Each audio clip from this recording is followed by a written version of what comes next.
You're bumping me? As a writer for an elite travel magazine, Celeste Bell had flown around the world over the course of the past 7 years, and she'd never been bumped from a flight. She knew it was bound to happen sooner or later. She just didn't want it happening now.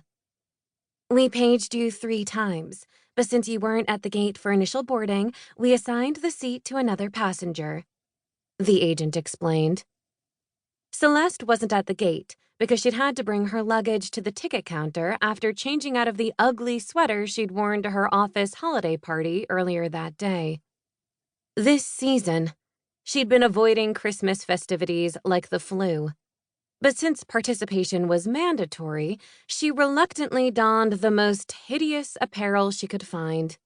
A fluffy white sweater with a cartoonish fir tree emblazoned across the front. The tree was crowned with a blinking LED-powered star, and a dozen miniature, multicolored sleigh bells were strung from its boughs with silver tinsel.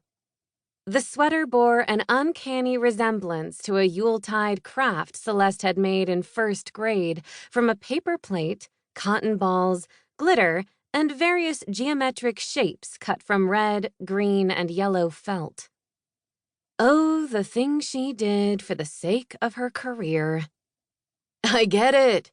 Symbolism, Brad, the college intern, remarked.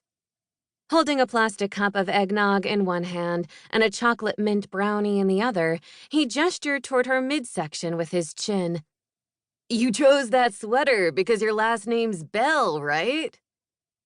The bells were actually Celeste's least favorite part of the sweater, which was saying a lot. Whenever she walked from her cubicle to her boss's office, or to the break room and back again, their jingling made her feel like a Clydesdale.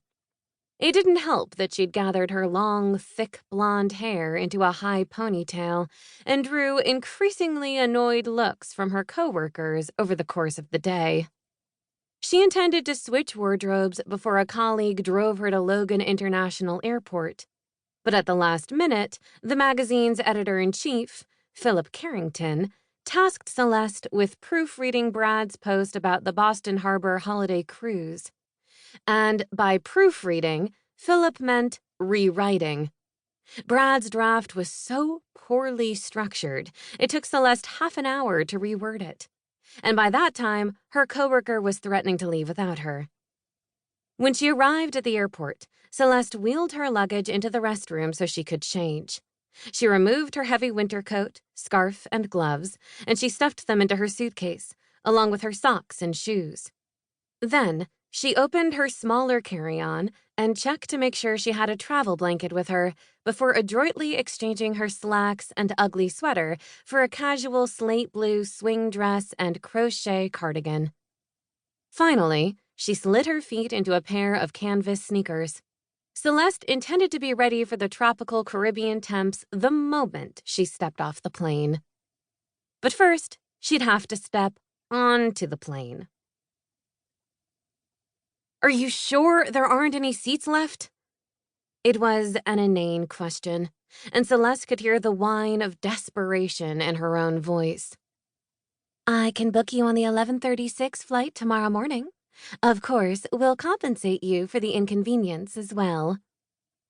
Tomorrow was December 20th. Technically, Celeste didn't need to be in the Caribbean until first light on December 23rd. That's when the Christmas Carnival, or simply Carnival, as it was called, for the particular island she was visiting kicked off a daybreak street party known as Juvet.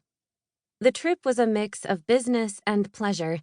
After taking a couple days to enjoy a much-needed break, Celeste would spend December 23rd, 24th, and 25th attending Carnival and describing its highlights in a Christmas Day post on the magazine's blog. That meant if she didn't leave Boston until almost noon tomorrow, she'd squander nearly a full day of vacation. Even so, Celeste cared less about that than she did about the weather forecast, which warned that a nor'easter was brewing. If it followed its projected course, the storm could pack a wallop in terms of snow accumulation. And who knew how that might affect air travel for the next few days? She couldn't risk it.